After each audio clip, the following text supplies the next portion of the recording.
You don't have to be grim, but you do have to be serious. Hey, everybody hopes things will get better, but remember, the future does not get better by hope. It gets better by plan. And hope unaided by clear plans can finally become an illness.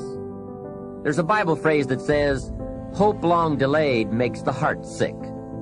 It's a sickness. I used to have the illness known as passive hope. It's bad. And there's one that is even worse, and that is called happy hope. That is really bad. The man is 50, and he's broke, and he's still smiling. That's bad. So get serious. Make plans. Put them on paper. My suggestion from experience. There's a phrase from the Bible that goes, without dreams and vision, we perish. How true. Humans have this unique ability to aspire, to dream, to go for something, to become something. Without that, life is not life. We must have dreams and never give up on our dreams. I'd like to share a few ways your use of time are affected by or influence the achievement of your goals. Have you ever thought that without some very clear written goals, you never even need to consider managing your time? Time essentials come from objectives well defined. Time can't be critical if objectives aren't defined. Now you might be one of those uniquely fortunate individuals who can keep all their objectives and purposes clearly defined in their minds and operate from that. But I wouldn't take the chance. Write your goals down and set careful priorities. Sometimes priorities are determined by the season. For a farmer in springtime, the season dictates his most important activities. During the spring, a farmer must work around the clock, burn the midnight oil, and keep the equipment running because he has only this small window of time for the planting of his crops. One of the difficulties of living in an industrialized society is the losing of the sense of seasons. When to pour it on, when to ease back, when to take advantage. It's easy to keep going from 9 to 5, year in and year out, and lose a natural sense of priorities and appropriate time. Don't let one year just blend into the next. Keep an eye on your own seasons, lest you lose track of values and substance. Part of setting priorities is learning to separate major activities from minor activities. This is a whole skill in itself, but once you have learned it, it will pay dividends you won't believe. So learn to put everything on your mental scales to be carefully weighed before you spend time or money. Of your sanity is socially distributed. And what I mean by that is, well, let's say that you know how to behave. You're well socialized. You can play with others. Now, I said already in this conversation, if you didn't learn to play with others between the time you were 2 and 4, you will never learn. And psychologists have beat their heads against the wall trying to rehabilitate antisocial children. They can't do it after the age of 4. Is that because areas of the brain just don't develop? Well, it seems to be partly because the kids fall farther and farther behind.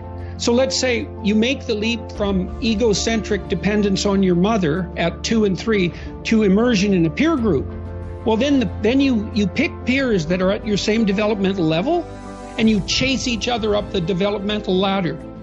And the longer you're out of that, the farther you fall behind. And so, kids, 5-year-old kids might come across another 5-year-old kid who tends to cry too much if they don't get their way. And they'll say, we don't want to play with the baby. And what they're saying is, we have to find someone who's at our developmental level, shares our developmental horizon, so that we can mutually scaffold our further development. Now, they're not going to say that, obviously, but that's the situation. And kids test each other out when they first meet. So do adults. Game. Can you play? Are you playing at the same level as me? I'm playing my game at the level that will further my development. Can you play along with me? If not, well, maybe you're lower in status and I can pull you up as a mentor. Maybe you're higher in status and I can learn from you. But if you're a peer, we can play together. Anyways, if you're acceptable to your peers and you behave well, they'll accept you. And then they tell you all the time if you're acting appropriately. You know, if your jokes are funny, if you're dominating the conversation, if you're bringing something of value to the table.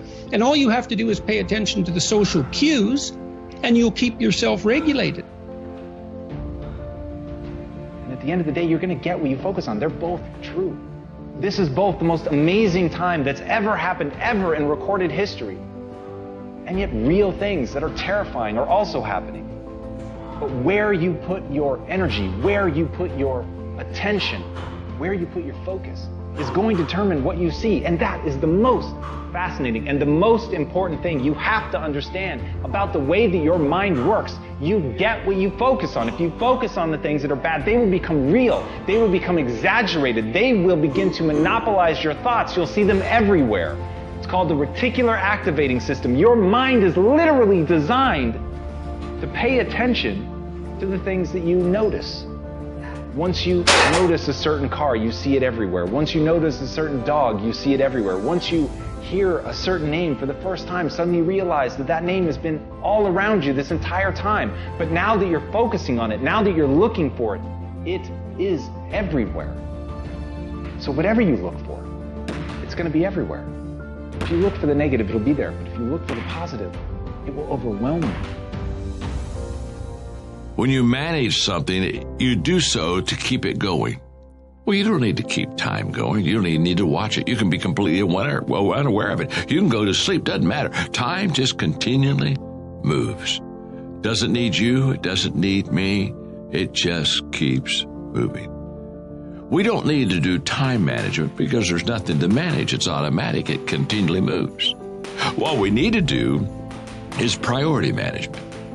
With the time that is continually slipping away from us, we need to manage our priorities to maximize the time we have. So don't manage your time, maximize your time. How? By doing the things that are the most important to do at that moment. Make every day your masterpiece.